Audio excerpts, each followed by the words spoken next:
বড় মেয়েটার বিয়ে হয়েছে মাত্র 4 মাস হলো।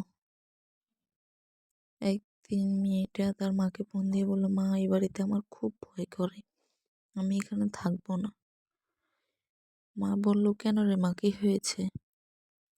মেয়ে বলল, "রাতে যখন অন্ধকার থাকে তখন আমাকে কেউ পেছন থেকে জড়িয়ে ধরে, বাজেভাবে টাচ করে।" মেয়ে বলল, "হয়তো তোর স্বামী হতে পারে।" মা বলল। মেয়ে বলল, "না মা, ও হলে তো আমি বুঝতেই পারতাম।" মেয়ে বলল, "হয়তো তোর ভুল, মানিয়ে নে থাক। আসলে অভাবের সংসার তো, তার উপর নতুন বিয়ে হয়েছে মেয়েটার। এখন যদি এরকম কিছু শোনে লোকে কি বলবে?"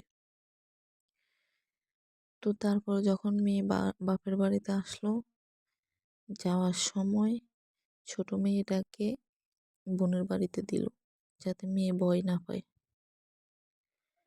কিন্তু মেয়েটার হয়তো এখানে ভাগ্য শেষ। ভাগ্যের কি পরিণতি!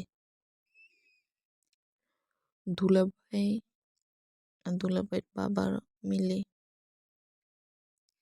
মেয়েটার জীবনটা নষ্ট করে দিল। ধর্ষণ করলো মেয়েটাকে, বাপ ছেলে মিলে।